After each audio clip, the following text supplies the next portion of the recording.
Bienvenue sur les news de Samir. Aujourd'hui, on va aborder plusieurs petites thématiques. On va parler de Retailleau qui ne veut pas lâcher l'affaire sur l'Algérie. Le mec, il est obnubilé, hein. Il est le ministre soit des influenceurs ou le ministre chargé aux affaires algériennes. C'est incroyable. Donc on va voir un petit peu ce qu'il fait, hein. Il parle de l'Algérie. L'Algérie ne répond toujours pas. Elle est trop occupée à s'occuper, à dialoguer avec des grandes nations. Donc voilà. Nous avons Éric Ciotti, pareil, hein, c'est des hommes politiques français, qui donnent un avis où il explique qu'il préfère il préfère que la France achète le gaz aux États-Unis. Ben tiens, ben dis donc, par rapport au gaz algérien. Tiens, on s'y attendait pas. Donc, bon, alors, certes, ça coûte 6 fois plus cher, mais bon, tu vois, les mecs, tu vois, si on peut se faire les Algériens, comme si les Algériens avaient besoin du client français. Donc, on va regarder ça ensemble. On va regarder, bien évidemment, que le parquet de Paris a décidé de tomber sur Retailleau en lui disant, mais arrête, arrête de faire ton Instagrammeuse. Oh, laisse-nous travailler, mec. Le mec, il spoil. Bruno Retailleau, c'est vraiment le mec bien chiant, quoi. Tu sais, c'est là, tu regardes une série à suspense. Ah bah, tu sais, je vais te spoiler à la fin, c'est lui. Oui, mais c'est bon, on a compris, tu vois, c'est bon. Barre-toi maintenant. Le mec, il est bien chiant, tu vois. C'est le genre de mec, il commente, ça ne le regarde pas. Tu vois, c'est le genre de mec, je sais pas si vous connaissez, il regarde pas la série, il aime pas les séries, les films, il voit que t'es en train de kiffer, il va faire des recherches sur le truc pour te spoiler. C'est ça, Retailleau. Barre-toi, t'es pas le ministre des Affaires étrangères, casse-toi. Ça, vous savez, c'est quoi? C'est une Insta-biatch. Alors, comment ça fonctionne, les réseaux sociaux? Quand tu fais le buzz sur un truc, eh ben, tu continues, tu vois, tu t'engouffres dans le truc comme ça. Et moi, je peux vous dire, je connais beaucoup d'influenceurs, et d'ailleurs, hein, c'est pour ça que vous faites manipuler, beaucoup d'influenceurs qui disent un truc de droitard. Ils voient que ça fonctionne et ils se lancent dans le truc. Le mec, c'est un gaucho, hein. Le mec, c'est un gaucho bobo, mais ça cartonne le côté droitard, il continue. Et vice-versa. Le mec, c'est un gros assis, c'est un gros droitard, etc. Le mec, c'est un anti-islam, tout ce que tu veux. Il a vu qu'en faisant 2-3 commentaires sur l'Algérie, le Maroc, le mec de gauche, tout ça, et qu'il avait, ça se suivait, eh ben, il a dit, je vais m'engouffrer dedans. Hein, et puis t'as tous les musulmans, ils sont là, ah, meilleur musulman qui Samir. Oui, d'accord, meilleur musulman qui Samir. Donc en fait, c'est ça, hein, c'est le piège. Et là, Retailleau, il veut pas aller au travail, tu vois. Il veut pas aller au travail. Là, il reste à la maison, il est en télétravail, il fait 2-3 tweets, il est content, tu vois. Et il veut pas aller au travail. C'est compliqué d'arrêter véritablement les criminels, etc. Bref. Nous avons, dans la même occasion, on apprend que Bachar al-Assad, un mandat d'arrêt international a été soulevé par la France. Hein, tu vois, et toujours, alors que la CPI a fait la même chose pour, comment il s'appelle, Bibi, hein, Benjamin Netanyahu, et bizarrement, immunité. Donc c'est quoi qui diffère? Je le répète, vous allez me dire, oui, mais Samir, comment tu peux mettre Netanyahou, Assad, Retailleau, l'Algérie, influence. L'autre qui te parle du gaz, c'est en fait que vos élites, vos hommes politiques, ne pensent pas à vous ni à l'intérêt supérieur de la France, mais pensent au lobbying. Hein. Ils pensent à ça, c'est tout, hein, pas plus. Tant qu'à faire, on va traiter aussi de deux autres petites affaires. Concernant Elon Musk et son salut naze, hein, qu'il aurait fait un salut naze, qui a fait une polémique et ainsi de suite, donc on va revenir dessus assez rapidement. Et j'ai pas aimé un tweet, le tweet de certains concernant, vous savez ce qui s'est passé avec Hanouna. Il y a un individu qui est venu de manière illégale, qui a sauté sur la table où il y avait Kelly Vedovelli, etc. Et Hanouna s'est sauvé. Ben, vous allez voir où c'est que je vais en venir, parce que je vais le traiter en début de vidéo, histoire de rentrer dans le vif du sujet, des sujets beaucoup plus dramatiques à la fin. Donc voilà. Avant de démarrer la vidéo, bien évidemment, je vous invite à vous abonner, très important, de partager autour de vous. Hein. Pour ceux qui ne peuvent pas faire de dons, croyez-moi que ça, c'est un geste qui est magistral. De laisser un commentaire et un like dès le début de la vidéo, hein, pour le référencement. Me rejoindre sur les réseaux sociaux, mes chaînes secondaires, et ne pas hésiter à faire des dons. Je le répète, vous pouvez faire des dons de 1 euro, 2 euros, ou beaucoup plus si vous avez les moyens. Ensemble, on peut faire beaucoup de choses. Une fois qu'on a dit ça, on va pouvoir démarrer. Très rapidement, hein, je vais prendre juste 2 minutes hein, pour vous parler de ça. vous vous rappelez de ce qui s'est passé avec Hanouna. Hanouna, il y a un individu qui a sauté, comme vous pouvez le voir. Attendez, je vais le mettre je vais le mettre là. Il est en train de faire le kéké. Il y a quelqu'un qui vient et qui saute sur la table où il y a Kelivé et Dovelli. Ça, j'avais pas capté. Moi, j'ai traité juste le fait que Hanouna, il s'est barré comme un lâche. Regardez, il se barre. Ensuite, la Sécu l'arrête. La Sécu est avec Hanouna. Et là, donc, forcément, qu'est-ce qu'il fait? Il décide de revenir en faisant le costaud, de manière énervée. Quand il voit que tout est maîtrisé, là, il fait le mec gentil. Et là, on a Gemini Girl qui dit « Cyril Hanouna est un peureux. Un jeune fonce sur lui et il s'enfuit pour aller se cacher derrière le vigile, etc. » Abruti. Et s'il avait été armé, évidemment qu'il s'est planqué et il ne s'est pas pris pour un super-héros. Alors, les gens qui connaissent Hanouna disent justement que lui, c'est un mafieux, c'est pas un rigolo, lui, etc. Bla, bla, bla, bla, bla. Donc, en fait, c'est parce qu'il s'est vanté que les gens se moquent de lui. Il est allé vers le mec et je trouve qu'il a été plutôt sympa dans son attitude, minable. Alors, moi, il n'y a pas de souci, hein, je vous dis la vérité, là, il a eu le comportement d'un être humain normal. Hein. Faut bien comprendre que il s'agit pas de faire le héros, bien sûr. Moi, ce qui me dérange derrière, c'est que, soi-disant, de ce qu'on dit, hein, il est avec Kelivé Dovelli, il est en couple. Hein. Moi, je vous dis tout de suite. Moi, demain, il y a quelqu'un qui vient dans le plateau, il me court dessus, il est armé ou je sais quoi, il y a un doute, je me barre, bien évidemment. Il n'y a pas de, faut pas prendre un film, tu te barres. Il y a la sécurité, ils font leur travail. Maintenant, je vous dis la vérité. Le mec, il est en face. À côté de lui, il y a ma fille ou ma femme, la personne avec qui je suis. Je vous dis la vérité, je fonce. Hein. S'il faut prendre le coup de couteau à sa place ou machin, normalement, quand c'est ton enfant, tu ne t'aimes pas. Ton corps, il ne te demande pas ton avis. Ton corps, tu y vas, tu vois. C'est vrai ou c'est faux? Quand c'est la femme avec qui tu es, avec qui tu aimes, pareil, tu y vas directement. Sauf quand c'est un plan HUC. Quand c'est un plan HUC, t'en as strictement rien à battre. Voilà. Juste un pour dire, c'est gratuit, c'est comme ça, Kelivé Dovelli. Voilà. Ah là là. Il y a les femmes qu'on marie. Et il y a les femmes avec qui on s'amuse, quoi, hein, tout simplement. Maintenant, très rapidement, j'aimerais revenir juste sur le geste d'Elon Musk. Hein, très rapidement. Alors, bien évidemment, vous savez mon analyse là-dessus. Je ne vais pas y revenir là-dessus. Moi, ce que je sais, c'est que Donald Trump, Elon Musk sont cartésiens. Ils ont arrêté le géno en Palestine. Ils veulent justement protéger le Moyen-Orient de certains lobbies parce que ça n'arrange pas excusez-moi du son, ça n'arrange pas les États-Unis ni quoi que ce soit. De toute façon, si à force de soutenir Israël, les États-Unis vont s'effondrer et ils le savent très bien. Donc au bout d'un moment, ils sont pas idiots. Tu vois, il y a un moment quand une entreprise va mal, eh ben tu vires tout le monde, hein, c'est tout, hein, c'est comme ça. Elon Musk a fait ce geste-là, il envoie son cœur et ainsi de suite. Quand bien même il aurait fait un geste tel qu'on lui attribue. Je trouve quand même que le monde entier lui est tombé assez rapidement dessus, alors que je cite, Elon Musk, c'est juste un humaniste.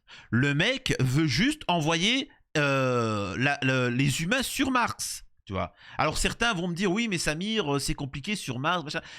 Bien évidemment, les gars, il n'est pas en train de dire que tu vas aller bronzer sur Mars. Mais il veut être de son vivant, il veut aider les humains à aller au-delà. Tu vois, c'est des petites briques. Hein, c'est comme ça, hein, c'est pas... il fait la démarche d'eux, tu vois. Donc ça, c'est Elon Musk. Elon Musk veut la paix. Elon Musk veut l'économie, veut le bien-être des gens. Il veut marquer l'histoire en bien, il le dit. Hein. Au-delà de ça... Voilà, il aurait fait un geste, quand bien même. Moi, je trouve ça quand même cocasse quand on apprend dans le même temps, pour ceux qui s'en souviennent, pour cette scène-là, au Parlement canadien, hein, les gauchos, excusez-moi de vous dire ça, les gauchistes, cet événement où un ex-soldat naze, tu vois, ovationné au Parlement canadien. Donc c'est quand même fou, tu vois, regardez ça. Hein ? Vous avez quoi à dire là-dessus? Donc, lors de la visite du président Zelensky, avec Trudeau et toute la clique, on a quelqu'un qui était dans l'armée naze, le mec a à Géno des millions de gens. Tu vois, il s'est bien fait plaisir. Et pourtant, la démocratie de gauche, tout ce que tu veux, hein, libertaire, applaudit un naze. Que je sache, à l'heure actuelle, c'est pas du mandat de Trump et de Elon Musk où ils l'ont applaudi, cet individu. Hein. Donc, s'il vous plaît, gardez vos leçons de morale. Hein. Quand même. Alors vous allez me dire, Netanyahou, la même chose. Netanyahou, les gens de gauche, tout ce que tu veux et ainsi de suite, ont aidé, financé et soutenu Netanyahou. Alors, on peut attribuer les paroles qu'on veut à Elon Musk et Trump. En attendant, les actes sont là. Les actes prouvent. Tu vois, les paroles, j'en ai strictement rien à faire. Pareil pour les gestes. Alors, ce qu'il faut comprendre concernant la gauche, la droite et tout ça, il faut déjà être souverain. Tu peux être de gauche, de droite et tout ce que tu veux, ne pas être souverain. Tu vois, la première chose dans un pays, c'est d'être souverain. Pourquoi je dis ça? Regardez les propos de Éric Ciotti. Ces gens-là se jouent de vous. Ils n'en ont que cure de vos avis, de vos histoires. Ils jouent sur vos divisions. Ils vont venir vous dire, regarde le droitard, regarde le gauchiste, regarde ceci ou cela. Et moi de dire, s'il vous plaît, toi qui es de gauche, ne tombe pas sur celui de droite. Débattez, mais attention. Parce que derrière, il y a des gens qui sont corrompus. Et leur rôle, justement, c'est de vendre la France. C'est de la vendre, de la prostituer. C'est vraiment un truc incroyable. Et donc, là, il vous le dit clairement, aucun patriote, c'est-à-dire Éric Ciotti, aucun patriote de droite, ou même de gauche, aucun patriote ne souhaiterait nuire aux intérêts français. Sauf que là, c'est ce qu'il est en train de faire. Ça sert à ça, l'Algérie. Comme la abaya. Comme le hijab, comme l'Ukraine, comme tout ça, ce sont vendre les intérêts français. Et donc là, il utilise les Algériens, et je peux vous assurer qu'il y a beaucoup de Français qui seront là. Oui, oui, mec, déjà que t'arrives pas à survivre au niveau de l'économie, si t'achètes le gaz américain, c'est x6. Le prix, c'est x6. Prends tout ton argent maintenant, multiplie par 6 les factures. Mais l'Algérie, oui, d'accord, il n'y a pas de souci. Incroyable. Ils leur tiennent tous la veste, écoutez. Nous vendre son gaz. Oui, hein, évidemment. Moi, je préférerais qu'on achète du gaz aux Américains plutôt qu'aux Algériens. Ou qu'aux Russes. Aujourd'hui, aux Russes, on n'en achète plus. Si. Hein, mais on achète encore très du peu, gaz aux ou de façon, ou de façon détournée. Mais moi, par exemple, voilà, on achète du gaz, du GNL aux Algériens. Les Algériens nous insultent, nous méprisent. Pourquoi pas? Donc, on doit discuter. On doit discuter de ces questions. Je crois que Trump, il veut installer un rapport de force. Il faut lui répondre. On a des outils, je pense, pour répondre. Et il faut discuter. Mais on est dans son jeu aujourd'hui. Mais en tout cas, voilà, sur le gaz, on peut avoir une réponse. Bon. Les gars, je vous le dis, les mecs sont achetés, hein, ils sont tous corrompus. Hein. Ils tapent tous dans la caisse, ils reçoivent tous des millions, et derrière, vous l'avez dans le huc. Vous voyez, hein, ils sont là pour vous la mettre, tout simplement. Mais bon, après, qu'est-ce que je vous dise, hein, on vous a suffisamment prévenu, et maintenant vous allez déguster. Passons à Retailleau. Alors, avant de lire l'article sur Retailleau et de réagir face à tous ces tweets, j'aimerais quand même vous montrer ça. Influenceur algérien, j'ai considéré que la France avait été humiliée, déclare Retailleau. L'Algérie n'a pas respecté le droit international et ne peut pas offenser blablabla, etc. Donc, encore une fois, il parle de l'Algérie. Alors, on en a où? 2 secondes. Hein. Hop, on monte. Voilà. Il partage le truc de l'Express. Bruno Retailleau sur l'Algérie. Puisque la manière douce n'a pas suffi, machin. Il réagit à son propre truc sur, en plus, l'Express. Je parle pas d'assimilation parce que c'est une promesse, blablabla. Et c'est reparti pour l'Algérie. Un truc de fou. Je crois... Maintenant... Il retweet. Je crois qu'il nous faut désormais normaliser notre relation diplomatique avec l'Algérie. Oh le mec, oh mais lâche. Oh le mec, c'est l'ex-toxique quoi. C'est bon, lâche l'affaire. Je comprends très bien que la guerre d'indépendance soit un événement fondateur de l'Algérie. Excuse-moi. Je vous dis, ça me fait penser. Ça me fait penser parfois à des ex qui t'envoient des messages. Attends, désolé, je suis obligé. Attendez 2 secondes. On a Retailleau, on a des images exclusives de Retailleau. Incroyable, quoi. C'est faux, quoi. Bon, on va voir ça tout de suite. Ouais, écoute, je vais te laisser des mémos vocales, hein, je vais te laisser des vocales parce que tu réponds pas. Écoute, Algérie, moi je vais pas rigoler longtemps, je te vois que tu me lâches des vues. Tu sais ce qu'on va faire? On va pas rigoler, on va remettre en cause l'accord de 68, tu vas voir. Hein, je vais plus rigoler avec toi. Excuse-moi, dans le dernier message, j'ai peut-être été un peu dur. Est-ce qu'on pourrait discuter de tout ça autour d'un bon dîner? Je trouve que j'étais un peu dur. Mais tu me réponds toujours pas. Tu crois quoi? Tu cherches à m'humilier, c'est ça? Hein? T'as profité de moi et maintenant tu me calcules plus, tu me calas plus. Tu te prends pour qui? Oh. Non, pardon, excuse-moi, je me suis emportée. Je pense qu'on va arranger ça avec un peu de diplomatie. Et voilà, et tu sais, la dernière fois, c'était juste pour te donner des nouvelles. Je suis tombée sur un pot de El Morchen et je dois bien avouer que c'était très bon le El Morchen, hein. J'avoue, ça m'a manqué et ça m'a fait penser à toi. Bon, écoute, ça fait quand même 2 heures que je t'envoie un message. Tu réponds toujours pas, hein? Je crois que tu veux qu'on règle ça de la manière forte, hein. Je vais ramener des potes à moi, tu vois, des ex à moi. Et t'inquiète pas, on va venir à plusieurs, on va te casser la gueule, tu te prends pour qui? Hein? Tu veux la guerre? C'est ça? C'est ça que tu veux? Hein? Pardon, je m'excuse, je voulais pas dire ça. Écoute, on fait quoi? On se voit, on fait comment? Bah écoute, alors je te dis tout de suite, ne me prends pas pour un con.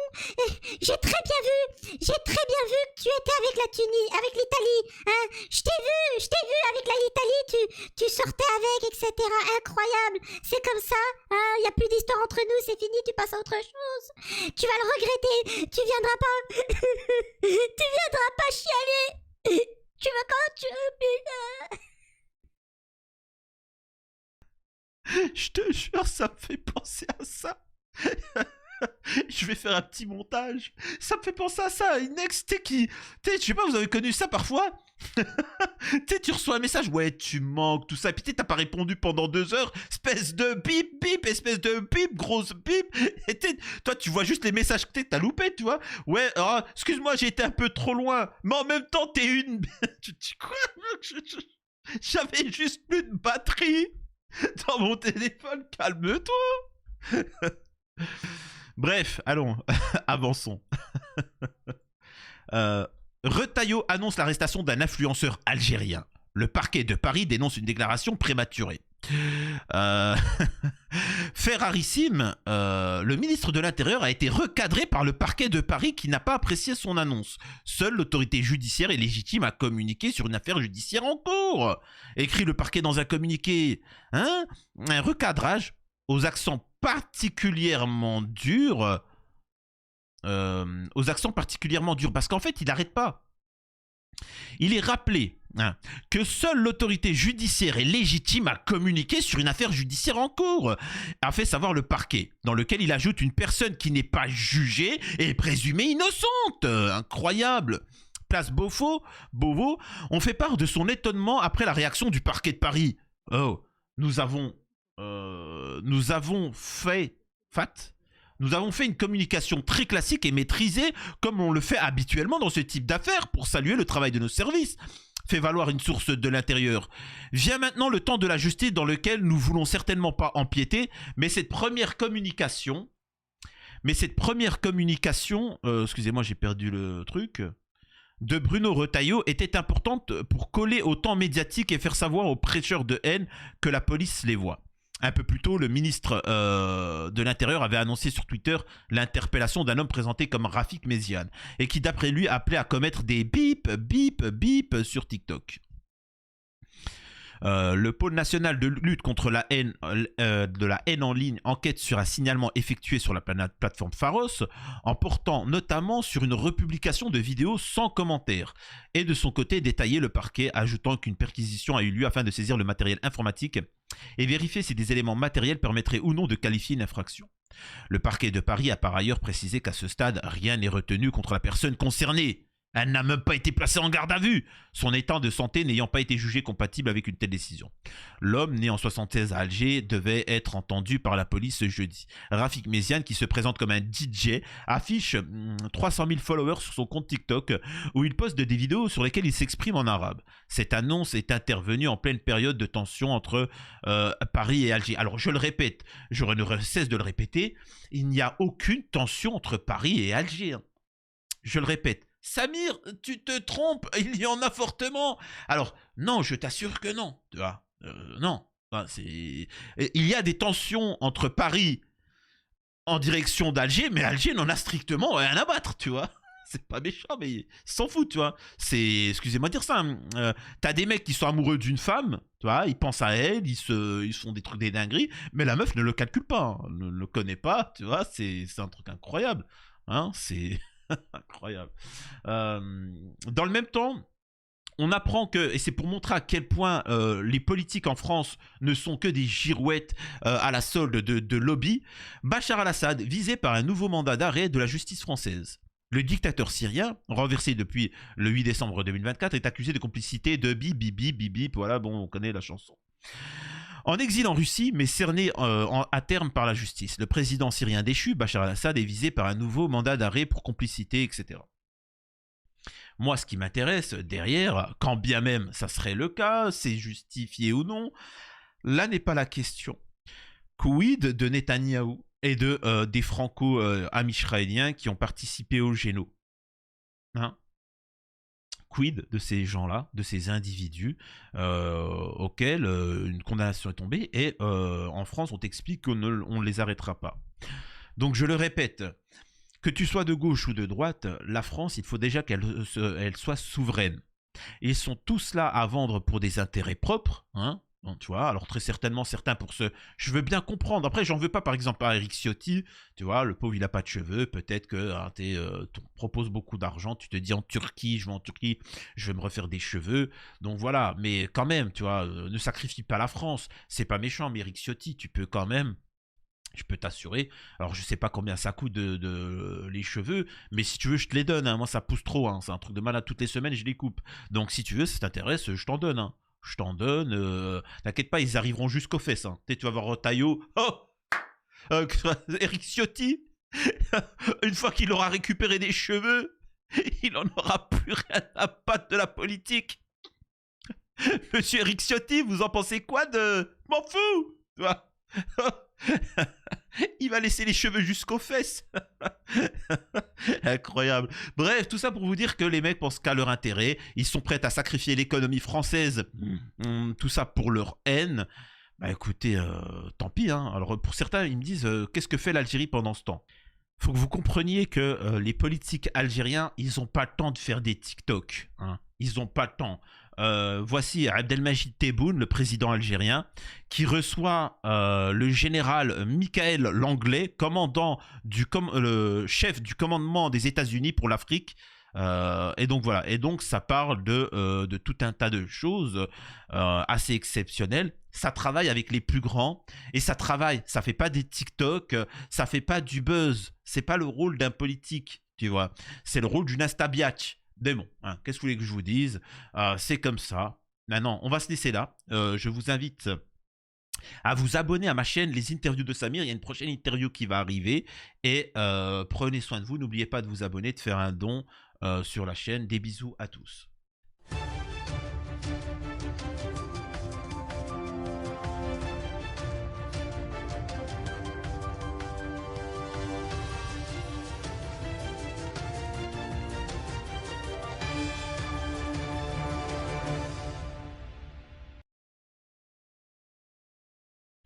Les gars, je suis tombé, j'ai fait une interview avec quelqu'un magnifique. La personne, si je me trompe pas, c'est Gamal Abina.